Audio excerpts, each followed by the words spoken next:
It was one of those evenings that looked normal from the outside. Overcast skies. Rush hour traffic. Horns echoing through the air like an angry orchestra. The road was slick with rain, the kind of slow, soaking drizzle that turns every surface into a trap for tires and feet alike. Somewhere between the chaos of moving vehicles and the rhythm of windshield wipers, life continued as it always did, unnoticed. But not far from the edge of that highway, beneath a cracked and muddy drainpipe, lay a pair of eyes, tired, wide, and watching. Those eyes belonged to a dog. No one knew her name. No one remembered where she came from. To the world, she was just another stray. Thin. Dirty. Invisible. She had been living in that small, damp tunnel for nearly 2 weeks, surviving off scraps, dodging kicks, and running from noise. Her body was weak, but her instincts were sharp, sharpened by hunger, fear, and the need to stay alive. She didn't choose to be there. No animal does. And yet, on this particular evening, something drove her out of hiding. Perhaps it was the hunger. Or maybe the cold had become too much. Whatever the reason, she stepped out of the drainpipe and toward the edge of the expressway, the busiest in the city. She waited. The cars were endless. Like bullets, they flew past in both directions. But eventually, a gap opened. It was small, only a few seconds of space between two speeding SUVs. She ran. What happened next was a blur to everyone who witnessed it.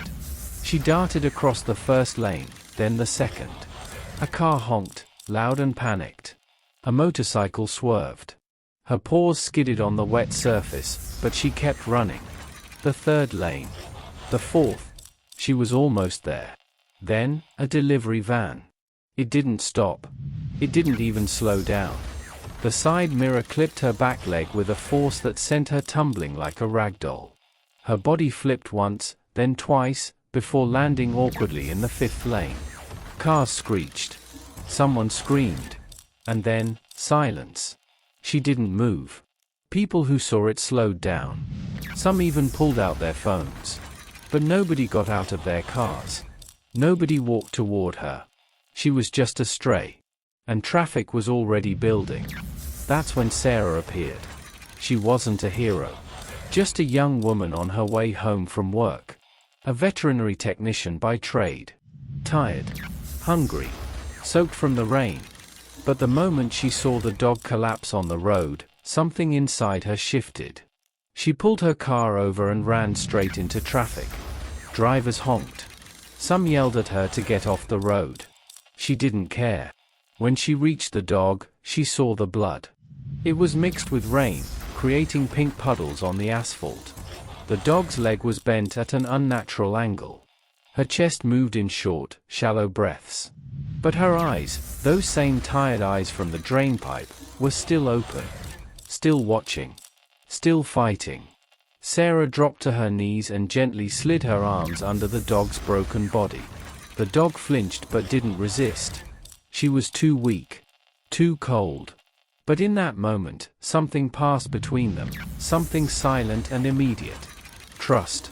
Sarah wrapped her jacket around the dog and whispered, "You're okay? I've got you." She walked back to her car, cradling the injured animal like a child. Her hands trembled. Not from fear, but from urgency. She had seen animals die before. She knew how little time she had. She drove straight to the emergency clinic. Rain hammered her windshield as she ran red lights and dodged potholes. Every few seconds, she looked at the dog beside her, barely breathing, eyes flickering open and shut. At the clinic, the news wasn't good. 3 broken ribs. Internal bleeding. A fractured leg. The vet gently recommended euthanasia. But Sarah refused. She couldn't explain why. She had no reason. No personal connection to this dog. No history. Just a feeling, a quiet, stubborn certainty that this life was worth saving. So she paid for the surgery. All of it. Maxed out her credit card. She stayed by the dog's side for hours, holding her paw, whispering soothing words no one else could hear. She named her Shadow, because that's how she had lived. In the background. In silence. Always close to danger, but never seen. Shadow survived the night. Barely. Her recovery was long and painful. Weeks of medication. Months of physical therapy. For a while, she couldn't walk. She was afraid of every loud sound, every sudden movement. But Sarah was patient. Gentle. Consistent. And slowly, Shadow began to trust the world again. 6 months later, Shadow was a different dog. She still had a limp, a quiet reminder of the highway that nearly ended her life. But her eyes were brighter. Her tail wagged. She ran, not in fear, but for the joy of it. In the mornings, she curled up at Sarah's feet. At night, she'd lie beside her bed. A dog who had no name. No future. No hope. Now had a home. Closing narration, a lesson. Sometimes, the most important lives are the ones no one sees. The strays. The forgotten. The overlooked. Shadow's story is more than just an accident. It's a reminder that every life, even the quiet, broken ones, matters. That being kind doesn't always mean grand gestures. Sometimes, it just means stopping when others won't.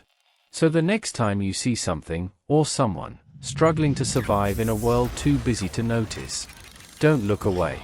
Because heroes don't always wear capes. Sometimes, they carry leashes, and drive toward the danger instead of past it.